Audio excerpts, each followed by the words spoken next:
Hello friends, so welcome in the new video. So from this video we will start another series. This time we will see STM32-bit related microcontroller interface. So STM32 is the 32-bit microcontroller family of ST microelectronics. Here you can see from this image various various applications, various microcontrollers are available, and I took this image from st.com. So for more information, you can visit this site. Initially, we will use this part number because first we will develop all this interface circuit with Proteus. Proteus is the simulator using which we can simulate different microcontroller. We can interface various devices, and then later on we will do the same thing with actual hardware. So for Proteus, we will use this part number, and then we will use Nucleo 144 board for the hardware. So software required for this experiment or for this series is 32 Cube IDE. So you can download it. It is available on following link. So you can visit this and you can download for different platforms like Linux, Windows, right?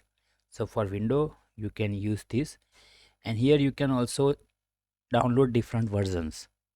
So 1.8 is the latest version. Now in this STM32 Cube IDE, whenever we will develop something, we will initially select the pins using GUI interface, and then it will generate automatically some available libraries for us, and directly we can call various functions. So here HAL library drivers are there. HAL is hardware abstraction layer, right? And this library is all available, so it will provide some flexibility for the user, so we can easily migrate from one STM32 to another, right? So it provides such facility. So here you can see HAL abstraction layer software ensuring maximize portability across 32 microcontroller, and it is available for all the hardware peripherals, right? So we will see for different peripherals, different drivers are already available, okay? And you have to simply enable them in the GUI, and then when you will generate the code, then this the related functions will be there, okay? So this is the example, driver example for GPIO. So definitely we will start with the GPIO. We will interface LED, okay, then keypad, like that. So for all this interface we will use GPIOs, and some GPIOs APIs are available, right? To initialize, init, then to read this read signal from the GPIO, write something. You can use toggle pin. So if you want to blink LED or blink port directly, you can use toggle pin, so it will provide facility, means no need to write high and low, directly use this toggle. So first time it will execute and it will generate high, then second time it will generate low, right? So this type of APIs are available. So this is the example for this GPIO APIs. So you can directly call this API, right? So your code will be definitely having very few lines compared to ARM LPC 2148 or other, because here HAL libraries are there, right? So drivers are already there, so you can directly use them. And this is the description of a particular function. So you can see HL GPIO init.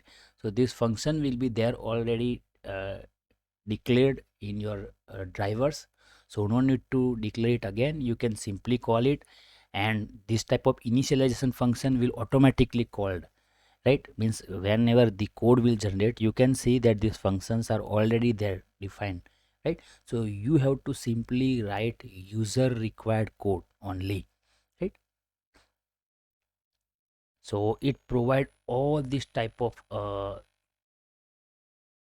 drivers for various hardware peripherals like ADC, UART, I2C, USB, DAC, right? So these all things are available, right?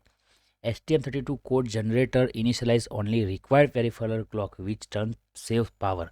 So you can also play with this clock part on, right? So if you want to generate clock with different frequency, if you want to enable clock for certain peripheral, if you want to disable the clock for certain peripheral, you can do all this, right? So basically it will result into power saving, definitely, right? Because if clock is not required, then you can simply, reduce it, or you can disable it. So you can do all these things with this software, right? And we will configure this peripheral and generate initialization C code using CubeMX software tool only, right? Now some advantages are there with this HAL, but with these advantages some disadvantages are also there, right? So definitely it will help in shorten the development time, because no need to write code from scratch, you can directly call peripherals. But the along with this speed in development time, it will also have extra more features than what you may actually need in some situation. So we will see definitely that what I'm talking about. But you can just consider that if you want to blink GPIO or blink some pins, so you will find that using this HAL, right, library, it will have some extra APIs which we may not use in our code, but they will be there. Okay, so basically it will increase the memory space, right? Because ultimately our goal is to generate binary file.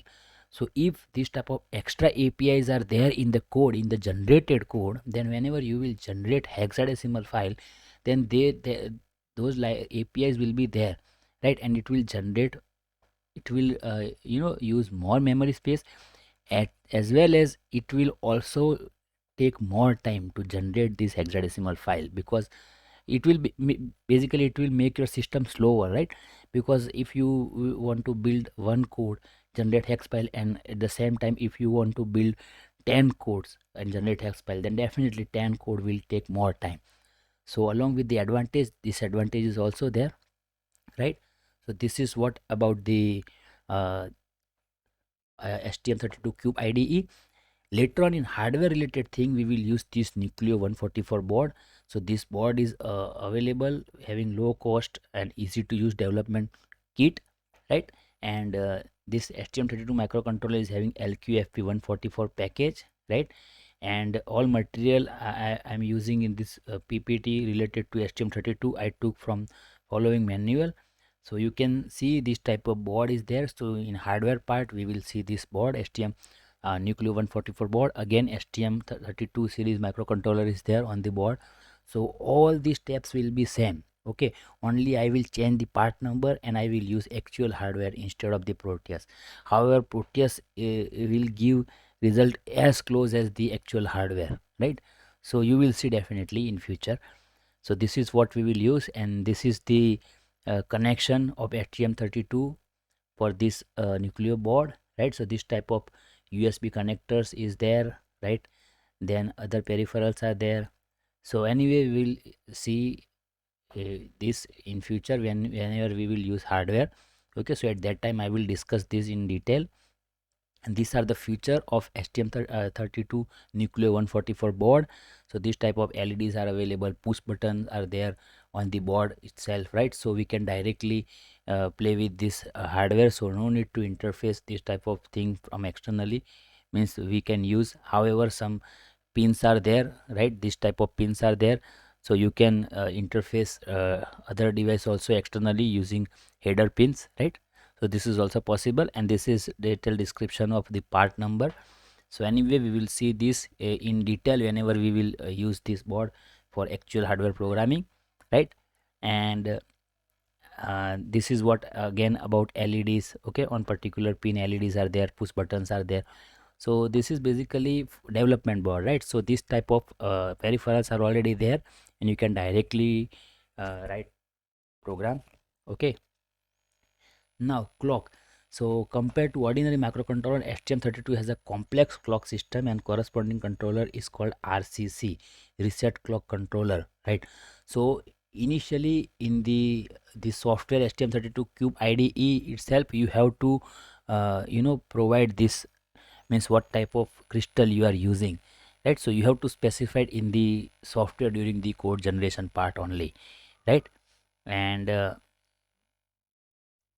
this type of complex clock system is there, right? So if you know this thing, then you can play with these values also. You can set the input, you can change the multiplier factor, you can change the divider factor, right?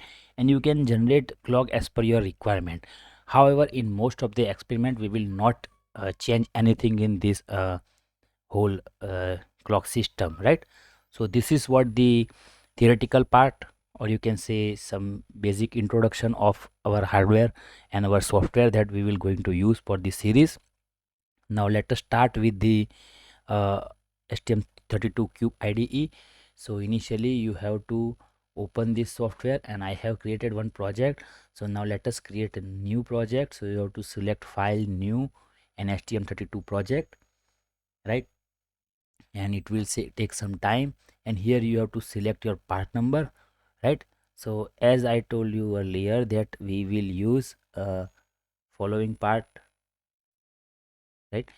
103C6. Okay, so here you have to type 103, and here you can see our part number is there, STM32F103C6, and you have to select this part number and click on the next button. Here you have to give project name, so let us give project name LED blink BLK. Okay, and then you have to simply click on finish button. Okay, so it will create project. So this type of message is there. Do you want to open this perspective now? So you can select no, and again it will take some time for the project creation. And for both the hardware as well as for software, you have to follow this step, because right now we are generating hexadecimal file, and this file we will going to use in our hardware. So Proteus is basically simulator which provides such facility that we can create hardware virtually, right? So definitely in that also you have to use some, means a hex file is required, right? And this is the IC. You can see this IC is of our selected microcontroller. You can see part number 103C6. Okay, and these are the various pins. You can see VDD, VSS pins are there, and these GPIOs are there, PB, PC, PA, right? And initially we will we will do this LED interface with single pin. So let us select this port A0 pin. So basically you have to click on this, and here you can see you can do all this thing with this pin, means you can specify how you want to use this pin. So for LED we will use a GPIO output, so you have to select this option, right? So GPIO output, you can see, is set for this PA0. Now second thing is you have to set clock frequency, right? So in the system code you have to select RCC, and in RCC, in this high speed clock you have to select this option, crystal ceramic, right? So crystal ceramic resonator. So here you can see virtually oscillator is connected, right? Virtually means in this uh, pins you can see oscillator is connected. So now clock is connected, right? So what type of clock configuration is there, you can check using this. Okay, so you can see this clock configuration, how clock is distributed in the system. So right now we will not change anything in this, right? Then next option is project manager. So here you can see this is the project location, right? And our tool chain we are using is STM32 Cube IDE only, right? And finally tool. So we will not change anything, right? And we will directly click on this button, you can see. So it will basically generate the code, right? So you just have to click on this button, and now you can see our created project is there, led dot underscore blk, and our code is there in this source folder src, and this is our code main.c. You can see that this is our code, and this code is generated till now we haven't write a single line, right? You can see this clock configuration, mx gpi initialization, hl init, right? These functions are already called mx gpiu init, right? It will initialize all configured peripherals, so this part is already there, right? So we no need to write anything related to this initialization thing, right? And this is the user code, so here you can write your code. If you want to execute code for one time, then you can write out of this while one. If you want to execute some code continuously in infinite loop, then you can write in this space, and you can also change this if you want to change, right? So this is what the user code is. Now some drivers are also available, so you can see this driver folder and then hl driver, and here source. So in source you can see GPIO drivers are available, right? So already defined functions are there. You can simply call these functions, right? Init function is there if you want to use this function, then dinit function is there, then read pin is there. So whenever we will interface, uh, 1 minute, right? Whenever we will interface switch, then we will use this read pin function. Directly we can call this. Then write pin function is also there, so you can simply call this function because right now we want to blink led. So write function, I am just copying this function, and in our main program, okay, I will simply call this function. Now here you can see in argument you have to write this three arguments, which port, which pin, and the value, right? So if you know, then you can write, and if you want some reference, then you can check in this main code only. So you can see by default some value is there, right? On our GPIO A0 pin, reset signal is there, so by default low value will be there. So you can use this function also, and you can directly call this function. So initially it will write reset or 0, or you can give argument as per your requirement. So anyway we will use this function, right? Now reset means basically 0, or you can simply write 0 also. So it will write 0 signal on my this pin. Now I want some delay because I want to blink this. So for delay, inbuilt function is there, hl underscore delay, right? And you can give simply give argument 1000 millisecond, and then after it should be turn on. So let us copy and paste this function again, and this time I want high signal on this GPIO P1 pin 0, and again it will wait for 1000 millisecond. And since these four functions are there in while one, so they will continuously call, right? And that's why they will continuously give high and low signal on this pin. Okay, now you have to simply debug this code and check whether any error is there or not, right? So it will take time because definitely, as I told you earlier, some disadvantage, all these driver will also uh, there, right? So it will take some time. You can see 0 error, 0 warning. Now we want hex file, right? So you have to uh, check some options, right? In project property, in property you have to select this option C++ build. In C++ build, setting option is there. 1 minute. Yes, in this C++ option, again I have to check from where I can generate hexadecimal file. Yes, yes, yes. So this is the option in C++ build setting. In setting, post build output, right? You can see in tool setting post build output, and you have to select following option, convert to Intel hex file, because basically we need binary file, we need hexadecimal file, right? So you have to select this option hex file because we will use this file in our protest. So again you can see property C++ build setting, tool setting, post build output, and you have to select this option and click on apply and close. And now you have to simply release this code, right? So it will create this type of release folder, right? And you can see it will also generate hexadecimal file for us. So file is there or not? Okay, file is not there. So let us check again. Okay, convert hex file, and again click on this release button, and now it should be yes. And here you can see hex file is there in this release folder, right? So we will use this hex file. Now our hex file is ready. Now we will use this Proteus to develop our required circuit. So first you have to pick part numbers, type STM. Okay, in STM you can see this type of microprocessor IC is available, right? And our part number is 103C6. So you can select this. Here you can see same part number is there. Click on OK and place it anywhere, right? Now we want to interface LED.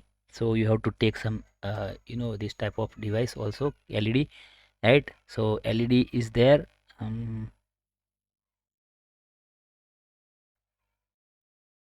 And for that you can select any LED light. So I am taking red LED, right? And you have to connect this LED with your PA0. Okay, and other part should should connect with ground, right?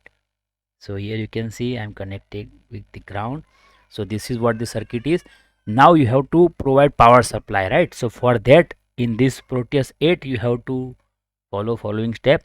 So click on the design, click on configure power rails. Now here VDD and VSS is there.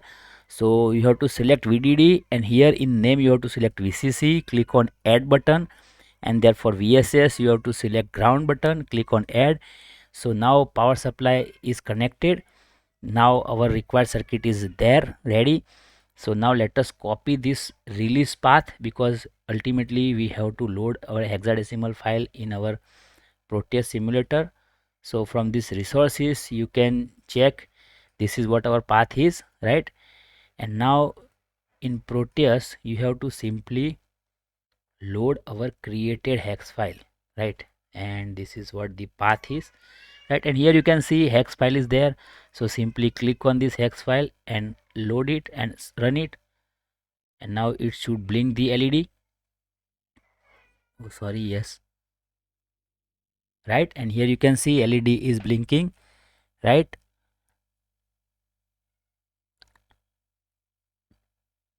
Now let us change the delay, so you can get exact idea that this is the same code from where our hex file is generated.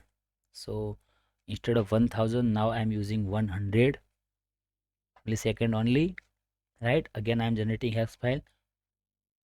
Stop the simulation. Now check hex file is updated with the latest time, and now rerun this, and this time you can see delay is very small, and that's why LED is blinking with very small delay.